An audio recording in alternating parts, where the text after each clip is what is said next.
Hi hello welcome to news site Telugu channel. This is Paritala Murthy. ముందుగా నా ఈ రివ్యూస్ ఆదరిస్తున్న మీ అందరికీ కూడా పేరు పేరున కృతజ్ఞతలు తెలుపుకుంటున్నా. సో నామినేషన్లో ట్విస్ట్ ఏంటి, నామినేషన్ లిస్ట్ ఏంటి ఖచ్చితంగా తెలుసుకుందాం. అంతకంటే ముందు గౌరవ్ వెళ్ళిపోయిన తర్వాత కొన్ని టాక్స్ అనేది నడిచినాయి. ఇది ఎందుకు చెప్తున్నా అంటే వ్యాలిడ్ పాయింట్స్ అనమాట ఇవి.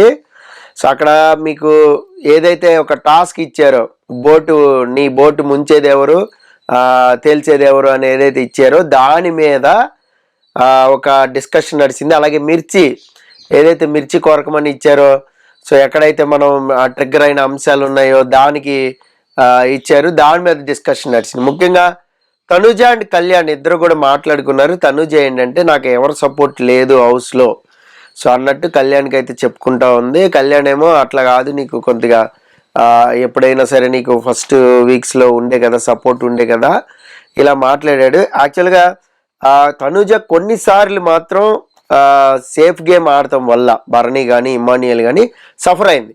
అంటే వాళ్ళు ఎవరు కూడా మేము నీకు సపోర్ట్ చేస్తున్నాం ఈ టాస్క్లో అని స్ట్రైట్గా చెప్పాల. ఆ స్ట్రైట్గా చెప్పలేకపోవడం వల్ల ప్రాబ్లం. సమ్మోర్ ఒక హెల్ప్ అనేది జరిగింది. ఇప్పుడు బెడ్ టాస్క్లో కొంత ఫస్ట్లో తనుజ అని తీయలేదు, కానీ తనుజ అక్కడ రీతుతో మేకప్ అయ్యి రీతు అండ్ తనుజ ఇద్దరు కూడా పవన్ డిమాండ్ రీతుని కాపాడటం వల్ల అక్కడ సేవ్ అయింది. అంతేగాని డైరెక్ట్గా మీకు ఇమ్మాన్యుయల్ కానీ భరణి కానీ సేవ్ చేసింది లేదు. సో వాట్ ఎవర్ ఆ తర్వాత ఎలాగో ఆడవాళ్ళని పడేశారో అది వేరే విషయం. సో అలాగే ఎవరికి సపోర్ట్ అనేది ఇక్కడ ఫ్రమ్ ది బిగినింగ్ నుంచి చూసుకుంటే స్ట్రైట్గా ఏదీ లేదు. ఫైర్ స్టామ్ వచ్చి కూడా అదే చెప్పారు. ఇప్పుడు రమ్య మంది హౌస్లో నీకు సపోర్ట్ ఉంది అని చాలా సింపుల్గా అనేసింది. ఎక్కడ ఏ టాస్క్లో సపోర్ట్ ఉందో చెప్పండి, అసలు నువ్వు టాస్క్ ఆడితే కదా అంది. అంటే ఇక్కడ రీకౌంటర్ వేయడానికి చూసారా తప్ప ద పాయింట్ ఇదిగో నువ్వు ఈ టాస్క్ ఆడలేదు, పలానా టాస్క్లో నీకు సపోర్ట్ దొరికింది, నువ్వు కానీ సపోర్ట్ లేదని చెప్తున్నావు అనే ఇన్సిడెంట్ లేదు ఇక్కడ. సో అది బాధపడింది తనుజ, మొత్తుకుంది. హౌస్ మొత్తం ఎవ్వరు కూడా సపోర్ట్ లేదంటే కరెక్ట్ కాదు. కొంతమంది కొన్ని సందర్భాల్లో ఇండైరెక్ట్గా సపోర్ట్ అయితే చేశారు, అది మనకు తెలుసు. నిన్ను తీయకుండా ఉన్నారు అంటే దాని అర్థం సపోర్ట్ చేసినట్టే కదా. ఇప్పుడు అంతెందుకు రాణి కింద అవ్వాలి అంటే ప్రజలు నలుగురు కలిసి డెసిషన్ తీసుకోవాలి. అక్కడ గౌరవ్ సుమన్ నీకు సపోర్ట్ చేసినట్టే, నీ పేరు చెప్పారంటే సపోర్ట్ చేసినట్టే. నాకు లేదు అనుకుంటే కరెక్ట్ కాదు, ఇది నేను అనేది. అక్కడ ఆ ఫీలింగ్ అనేది ఇచ్చింది. కొంచెం గారం, మేబీ నేను అలా ఉండటం వల్ల, అలా మాట్లాడటం వల్ల అందరికీ నచ్చట్లేదేమో, ఫేక్ అనుకుంటున్నారేమో అని ఇంకో డైలాగ్ అని. ఇక్కడ ఫేక్ అనుకుంటానికి నువ్వు గేమ్లో ఫేక్ చేస్తే ఫేక్ అనుకుంటారు, అంతేగాని అలాగే అసహనం ప్రదర్శించి చీటికి మాటికి కారణం లేకుండా వేరే వాళ్ళని తిడుతూ ఉన్నా, లేదంటే వేరేది ఏదైనా మాట్లాడుతున్నా. ఇప్పుడు సంజన తినేటప్పుడు నువ్వు వచ్చారు, అది తప్పే 100%. అలాగే ఇంకొకటి ఏదో ఉంటుంది, నీ ఫ్రస్ట్రేషన్ అక్కడ తీర్చావనుకో అది తప్పే. సో దానివల్ల ఫేక్ అనుకోరు. నువ్వు అనవసరంగా అన్నెసరీగా మాట్లాడుతున్నావు, అన్నెసరీగా అరుస్తున్నావు అని ఫస్ట్ నుంచి కూడా తనుజ ఫ్యాన్స్ కూడా చెప్పేది ఇదే తనుజకి. బట్ అంత డీటెయిల్గా ఫైర్ స్టామ్ వాళ్ళు కానీ లేదంటే రీఎంట్రీ ఇచ్చిన వాళ్ళు కానీ ఇంత డీటెయిల్గా చెప్పరు. భరణి గారు అయితే అసలు సరే నేను అసలు ఆ డాడీ అనే బాండింగ్ జోలికే పోను అన్నట్టు ఉన్నాడు ఆయన. ఇంకోటి కూడా మాట్లాడుకుందాం, భరణి సుమన్ ఇద్దరు కూడా మాట్లాడుకున్నారు. గౌరవ్ వెళ్ళిన తర్వాత ఏంటంటే భరణి తనుజని నామినేట్ చేస్తానని సుమన్తో చెప్తుంటే వద్దు మార్చండి అని సుమన్ అన్నాడు.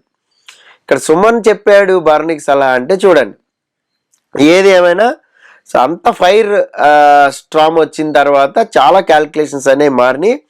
ఇక్కడ తనుజకి భరణికి కూడా ఆర్గ్యుమెంట్ అయింది.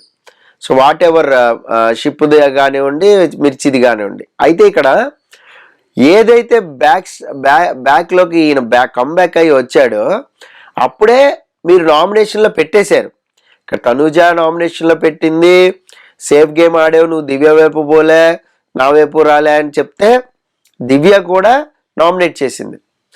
సో అక్కడ భరణి యొక్క ఏదైతే ఉందో, భరణి ఆ బాండింగ్ అనేది ఏదైతే ఉందో అది లేదు అని వాళ్ళు నిరూపించడానికి చేశారు. అలాగే నువ్వు నిరూపించుకోవడానికి భరణి అక్కడ ఏం చేశాడు? సో ఇప్పుడు తనుజని నామినేట్ చేస్తే క్లియర్ అవుతుంది అనమాట.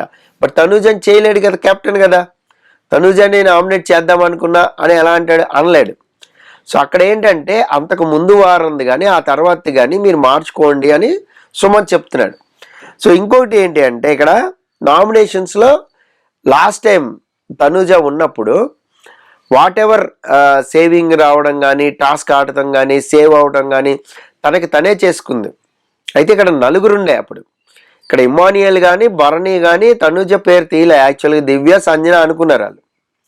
ఏది కమాండర్ కింద అప్పుడే రాణి నుంచి దివ్య వెళ్ళింది కాబట్టి ఇమానియల్ అయితే దివ్య అన్నాడు. ఆ తర్వాత సుమన్ గట్టిగా ఉండటం, గౌరవ్ గట్టిగా ఉండటం వల్ల తనుజని సెలెక్ట్ చేసుకున్నారు. అక్కడ కళ్యాణ్ తనుజతో గేమ్ ఆడాడు. సరే ఓడిపోయాడు, తనుజ నెగ్గింది. ఆ తర్వాత మళ్ళీ గేమ్ ఆడింది, కెప్టెన్ అయింది. ఆ నెక్స్ట్ గేమ్ మర్చిపోతున్నారు. ఇక్కడ గౌరవ్ కూడా వెళ్ళిపోయేటప్పుడు ఏమన్నాడు, తనుజ కెప్టెన్ అవ్వడానికి నేను సపోర్ట్ చేశా అన్నాడు. ఇక్కడ కెప్టెన్ అవ్వడానికి సపోర్ట్ చేయలే, నువ్వు రాణి అవ్వడానికి సపోర్ట్ చేసావు. ఇక్కడ ముగ్గురు రాణిలే కంటెండర్లు అవుతారని క్లియర్గా చెప్పలా. దేర్ ఈజ్ అ బెనిఫిట్, ముగ్గురికి అదనంగా ప్రయోజనాలు ఉంటాయని చెప్పాడే కానీ బిగ్ బాస్ మీ ముగ్గురే కంటెండర్లు అవుతారు, రాజు రాణి వీళ్ళే అంటే అక్కడ చాలా గొడవలు అయ్యాయి. ఇక్కడ కమాండర్ల నుంచి ఒకరిని, ప్రజల నుంచి ఒకరిని తీసుకుని 5గురితో గేమ్ ఆడి ఉంటే అందరికీ సమన్యాయం చేసినట్టు ఉండేది. బట్ అక్కడ ప్రజలు అన్న వాళ్ళు అసలు వేస్ట్ అయిపోయారు. ఏదో కమాండర్తో పోటీపడి కమాండర్ అవ్వగలుగుతారు, మళ్ళీ కమాండర్ నుంచి రాజు అవ్వగలుగుతారు. అసలు అంత వారం ఉంటుందా నీకు? ఈ టాస్క్ డిజైన్ చేయడానికి అంత వారం ఉండదు. అంత వారం లేనప్పుడు ఎందుకు? Don't note this point. సరే ఓకే, పెట్టారు, అయిపోయింది. మనం ప్రజల నుంచి ఒకరిని, కమాండర్ నుంచి ఒకరిని తీసుకుంటే మంచిగా సమన్యాయం ఉండేది, కంటెండర్షిప్ కూడా బాగుండేది. అప్పుడు కెప్టెన్సీ అయ్యి ఉంటే మేబీ ఎవరే సపోర్టింగ్తో వెళ్తే మాత్రం అయ్యేది. అక్కడ పాపం సపోర్టింగ్ అనే అనుకుంది తనుజ, కానీ టాస్క్ పెట్టారు, టాస్క్లో గెలిచింది, చక్కగా కెప్టెన్ అయింది. అది వేరే విషయం. అది కూడా చాలా స్ట్రాంగ్ ప్లేయర్తో ఆడి, గుర్తుపెట్టుకోండి, స్ట్రాంగ్ ప్లేయర్స్తో ఆడి అక్కడ ఫిజికల్ స్ట్రెంగ్త్ ఉన్న నిఖిల్ లాంటి వాడితో ఆడి గెలిచింది. ఇక్కడ దీనివల్ల గౌరవ్ని సేవ్ చేయాలి అనే రూల్ ఏం లేదు. అలా చేస్తే ప్రజల ఓటింగ్ని మనం తప్పుదావ పట్టించినట్టే అనే బ్రెయిన్ ఉంటుంది, ఎవరికైనా ఉంటుంది. పోతే పోతుంది. ఏది గోల్డెన్ ఇది బజర్, గోల్డెన్ బజర్ ఉపయోగం నువ్వు ఎలిమినేట్ అయిపోయాక సేవ్ చేయకుండా ఎలిమినేషన్కి ముందే పెట్టాలి. ఇది కళ్యాణ్, దివ్య ఇంకా గౌరవ్ ఉన్నప్పుడే అడుగుండుంటే అప్పుడు కళ్యాణ్కి ఉపయోగించేదా లేదా తెలిసిపోయేది. సో కళ్యాణ్కి ఉపయోగిస్తాను సార్, కళ్యాణ్ సేవ్ చేస్తా అంటే వాళ్ళిద్దరు వెళ్ళేవాళ్ళు. ఇలా పెట్టుంటే మాత్రం ఖచ్చితంగా బాగుండేది. బట్ బిగ్ బాస్ టీమ్ ఎందుకనో మరి ఈసారి అంత పర్ఫెక్ట్గా ప్లానింగ్ అయితే లేదు. నెక్స్ట్ నామినేషన్స్లోకి వద్దాం. నామినేషన్ లిస్ట్ ఏంటంటే ఫస్ట్ లిస్ట్ చెప్పేస్తా. కళ్యాణ్ ఉన్నాడు, డెమోన్ ఉన్నాడు, సంజన ఉంది, అలాగే ఇమానియల్ వచ్చాడు నామినేషన్స్లోకి. మరి చూద్దాం గ్రాఫ్ ఎట్లా ఉంటుంది ఏంటనేది. భరణి, దివ్య, 6 అయితే నామినేషన్లో ఉన్నారు. మరి నామినేషన్లో రీతుని నామినేట్ చేశారుగా, ఇమానియల్ చేశాడు, అలాగే పవన్ డిమోన్ చేశాడు.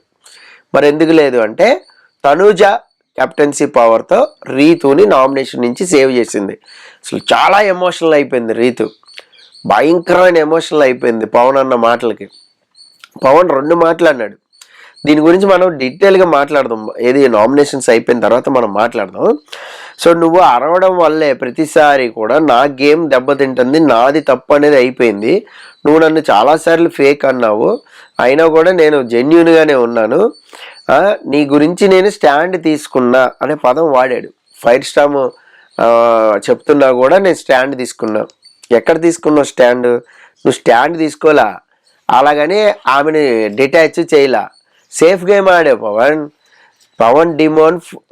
ఆ 4 వారాలు సేఫ్ గేమ్ ఆడి ఇప్పుడు ఏదో డెంగమని కళ్ళు తెరుచుకున్నట్టు నేను ఇలా, అరే మొన్న కూడా సేఫ్ గేమే కదా, నీ ఫ్యామిలీ ఫోటో తీసుకోవాలా, రీతుకి చాలా ఇంపార్టెంట్, రీతు గురించే ఆలోచించావు కదా, రీతు గురించి ఆలోచించి ఇచ్చి మళ్ళీ కన్ఫెషన్ రూమ్లోకి వచ్చి ఏం చెప్పావు, అలా అనుకోవద్దు, ఆడియన్స్ మేబీ ఇలా అనుకుంటారేమో, కాదు నేను మనస్ఫూర్తిగా ఇచ్చా, తనకి చాలా ఇంపార్టెంట్. రీతు ఒక్కటే ఉంది హౌస్లో, మిగతా వాళ్ళు ఎవరు లేరా? ఉన్నారు కదా. ఇక్కడ రీతు ఫోటోనే నీకు బిగ్ బాస్ ఎందుకు ఇచ్చాడు చెప్పు? నువ్వు రీతుతోనే కనెక్ట్ అయి ఉన్నావు, రీతుతోనే బాండ్ అనేది బిల్డప్ చేసుకుంటూ ఉన్నావు, అందుకనే రీతుదే నీకు అప్పచెప్పాడు. అక్కడ వేరే వాళ్ళది ఎందుకు అప్పచెప్పలా చెప్పండి? అసలు పాయింట్ ఏంటంటే బేస్లెస్ పాయింట్. మనోడు చెప్పింది కూడా ఏంటంటే నేను నీకు స్టాండ్ తీసుకోలేదనే కదా గొడవ అయింది. నువ్వు అక్కడ ఎక్స్ప్లెయిన్ చేసి మ్యాన్ హ్యాండ్లింగ్ చేసావని నిందపడి మోకాల మీద కూర్చుని సారీ చెప్పి అంత సీన్ ఎందుకు చేసుకున్నావు? వేస్ట్ కదా. రీతు మాట్లాడలే, దొబ్బే అన్నావు, నువ్వే దొబ్బే అన్నప్పుడు వెళ్ళిపోతుంది ఆమె. వెళ్ళిపోతున్నప్పుడు వదిలేయచ్చు కదా, నీ గేమ్ అక్కడే బ్రహ్మాండంగా ఉండేది, వేరే ట్రాక్ ఎక్కేవాడు, చక్కగా వెళ్ళేవాడు. రీతు వల్లే కదా కళ్యాణ్ గేమ్లోంచి తీసావు, రీతు కెప్టెన్ అవ్వాలని. మరి కళ్యాణ్ సపోర్ట్ కూడా లేకుండా పోయింది కదా. సో దీన్ని డీటెయిల్గా మాట్లాడదాం. అసలు మామూలుగా లేవు. డీమోన్ పవన్ ఫ్యాన్స్ ఎవరైనా ఉంటే కామెంట్ చేయండి. నేను ఎన్ని తప్పులైనా చెప్తా. డీమోన్ పవన్ది గేమ్ ఎట్లా ఆడాడు అనేది పక్కన పెట్టండి. టాస్క్లు ఎలాగ ఆడాడు, సూపర్గా తెలుగు ఆడాడా లేదంటే బ్రహ్మాండంగా ఫిజికల్ గేమ్ ఆడాడా, ఇదంతా పక్కన పెడదాం. ఎంత పర్సనల్గా తీసుకుని వెళ్ళాడు బర్నీ మీద నేను చెప్పగలుగుతాను. ఆ రోజే మనం మాట్లాడుకున్నాం. చాలా పర్సనల్గా తీసేసుకున్నాడు ఆ టాస్క్ని. ఎగ్రి ఇట్లా వేసేసాడు కూడా. ఏది 7ది కట్టాలి అన్నప్పుడు, ఫ్లోర్ కట్టాలి అన్నప్పుడు శ్రీజ కోసం. సో ఇక్కడ నీ వాళ్ళు వచ్చేసరికి, అగ్ని పరీక్ష అనే వాళ్ళు వచ్చేసరికి శ్రీజను కాపాడుకోవటం కోసం నువ్వు సపోర్ట్ తీసుకున్నావు శ్రీజకి, కాదని ఎవడల్లా.